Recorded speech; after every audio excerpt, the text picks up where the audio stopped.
आइए अंकल, आइए डॉक्टर साहब आइए। आप यहाँ आइए ना। आप आइए भगवान। आप सभी का स्वागत है। एक सेकंड सर।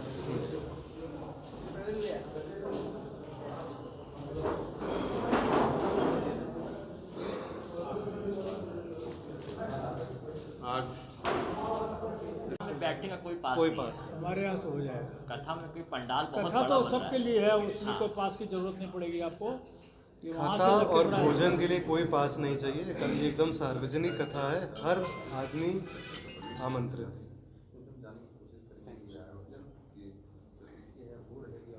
श्रद्धेय मुरारी बापू जी का कथा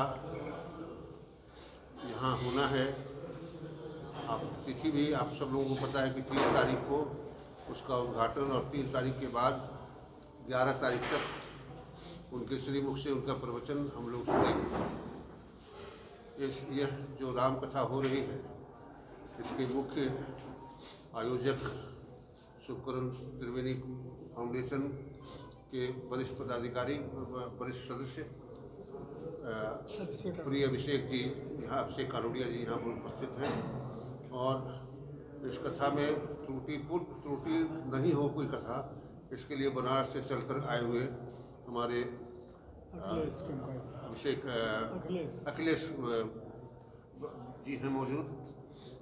और हम लोग अशोक धाम ट्रस्ट के सारे लोग हम लोग इनको सहयोग कर रहे हैं हर तरह की व्यवस्था के लिए। व्यवस्था में आप लोगों से मैं ये चाहूँगा कि आप लोगों को जितनी बार पहले प्रिय अभिषेक जी आप लोग को अपना संबोधन दे दें, उसके बाद आप लोगों के मन में जितनी भी बातें हो आप लोग पूछ सकते हैं। धन्यवाद। करने में जैसा कि अंकल ने बताया यहाँ पे कि 3 से 11 तारीख तक बापू के श्रीमुख से यहाँ पे रामकथा का आयोजन हो रहा है। 3 तारीख को सायंकाल 4 से 7 और बाकी सभी दिन सुबह 10 से 1 बजे कथा का कार्यक्रम है। कथा के बाद भोजन प्रसाद की व्यवस्था है। सभी बहुत सादर आमंत्रित है कि खूब कथा का श्रवण करें और प्रसाद ग्रहण करके जाएं। ये सार्वजनिक कथा है, सभी आमंत्रित हैं और जितने ज़्यादा से ज़्यादा लोग आए, सुने और लाभान्वित हुए, उतने ही हमें और सबसे ज़्यादा बापू को खुशी होगी। बस आप सबका स्वागत है और हम चाहेंगे कि हर दिन आप लोग आए और कथा प्रसाद ग्रहण करें। बापू का आगमन कब होगा यहाँ? अभी तय नहीं हुआ है, बट मोटा मोटी ऐसा है कि 2 तारीख को बापू आ सकते हैं, क्योंकि 3 तारीख को कार्यक्रम चालू हो रहा है, तो 2 तारीख को आ सकते हैं। ये भी आ रहा है सुनने में कि श्रृंगी धाम भी जाएंगे बापू जी। ये कथा जो है ये मानस श्रृंगी ऋषि के विषय पे ही दी गई है बापू द्वारा, तो श्रृंगी ऋषि तो डेफिनेटली वो जाएंगे ही जाएंगे। और जी, जो तैयारी है वो किस तरह से यहाँ पर की जा रही है? अशोक धाम ट्रस्ट की पूरी जगह यूज़ की जा रही है, उनका पूरा सपोर्ट है। सारे उनके सदस्यगण, सारे उनके कोर कमेटी जो है हमारे साथ रात दिन लगी हुई है। उनके कारण ही ये जो कार्य है वो थोड़ा सुगमता के तरफ चल रहा है। पंडाल ठीक बगल में, अशोक धाम के बगल में जो ज़मीन है वहाँ पे पंडाल बन रहा है, वहीं बापू का कथा होगी डेली। तो विदेश से भी लोगों के आने की यहाँ पर संभावना, तो उसको लेकर उनके रहने सहने के लिए जी, बापू के अनुयायी देश विदेश सभी जगह से लोग आएंगे और जैसी उचित व्यवस्था की जा सकती है हम लोग उसको करने में लगे हुए हैं। आशा करते हैं कि सब अच्छा ही रहे। सुरक्षा की क्या व्यवस्था की गई है? यहाँ प्रशासन भी हमारी पूरी मदद कर रहा है, अपनी फोर्स भी देगा, प्लस प्राइवेट सिक्योरिटी भी हम लोग हायर कर रहे हैं, ताकि कोई भी गलत तरह का कार्य नहीं। जिलेवासियों से क्या अपील करना चाहेंगे? ज़िला वासियों से यही अपील है कि कथा का खूब आनंद लें, खूब आएँ, खूब हमें प्रोत्साहित करें और बापू के दर्शन करें। हम तो यही चाहेंगे। खूब प्रसाद लें, क्योंकि बापू की रुचि बहुत रहती है कि भजन और भोजन दोनों होना चाहिए।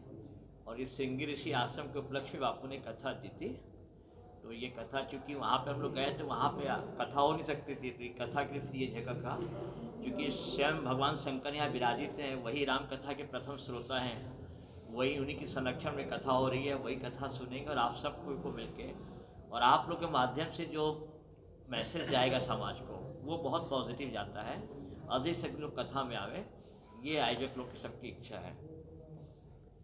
जो दूर दराज से आएंगे कथा सुनने के लिए, उनके लिए कोई व्यवस्था है क्या? हाँ, उनके लिए रखी गई व्यवस्था, उन लोग के लिए हम लोग रहने करने की व्यवस्था भी की गई है। अगर जिनकी पूर्व में सूचना है, अगर कोई लोकल या 100-200 किलोमीटर के अंदर में आते हैं तो उसका उस समय जैसा होगा वैसा उस समय निर्णय लिया जाता है, क्योंकि लोग आसपास पटना तक के भी लोग आएंगे, कथा सुन के जाएंगे जो अपनी गाड़ियों से आएंगे, या बाकी कोई आएगा तो उसको भी देखा जाएगा। बहुत बड़ी टीम इसमें कार्यकर्ताओं की लगी है, 300 कार्यकर्ता लगे इस कथा में, और खाने की विशेष व्यवस्था की गई है एक टाइम कथा के बाद, तो उसमें अधिक से अधिक लोग प्रसाद लें। उससे बापू को बहुत प्रसन्नता होती है, आयोजक परिवार को बहुत प्रसन्नता है उस चीज़ की। सनातन प्रेमियों के नाम और कोई संदेश संदेश देने का काम तो सरकार आप लोग का है ना। क्या बताओ जी, संदेश देने का काम तो आप लोग का है। सिंघानिया सर के लिए बहुत सौभाग्य की बात है, इतने बड़े संत का ये आगमन हो रहा है। बहुत प्रयास के बाद इतने बड़े संत का यहाँ प्रोग्राम मिला है। अशोक धाम ट्रस्ट पूरी शिद्दत से इस काम में लगा हुआ है, और आप लोग के सहयोग से, आप लोग के सभी लोगों के सहयोग, लखीसराय वासियों के सहयोग से ये कार्यक्रम पूर्ण रूप से सफल होगा, ऐसी उम्मीद करते हैं। सभी लोग सहयोग करें।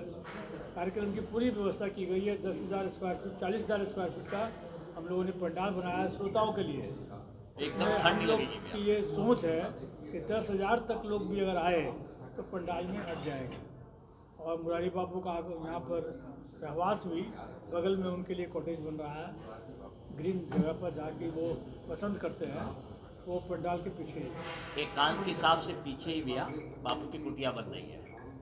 वो अच्छा, कुटिया दूसरा मैसेज ये है कि लखीसराय बाजार से अगर कोई व्यक्ति यहाँ आने चाहता है, हमारे यहाँ से बस का पास उपलब्ध उनको हो जाएगा।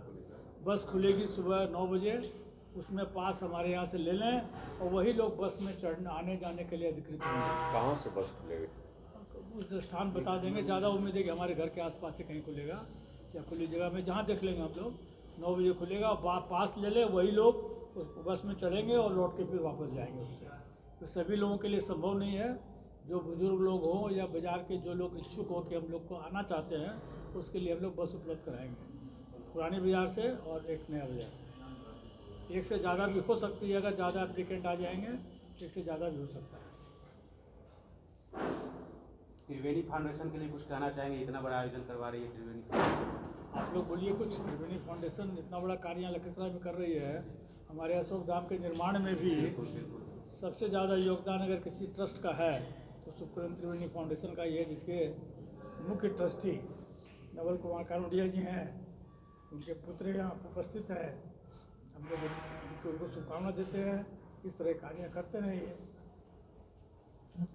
हम लोग जब लायंस क्लब में भी थे और जब आंखों का ऑपरेशन हम लोग करवाते थे समाज के लोगों का, तो प्रति वर्ष उनका 4-5 का कैंप शुक्रन त्रिवेणी फाउंडेशन के द्वारा वो अकेले अपनी ओर से करवाते थे। और अब चूँकि अब तकनीकी बाधाएं आ गई है, इसलिए वो कैंप नहीं हो पाता है।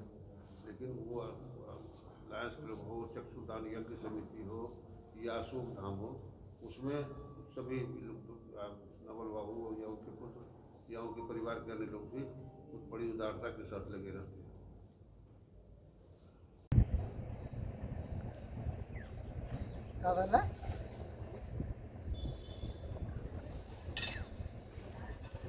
क्या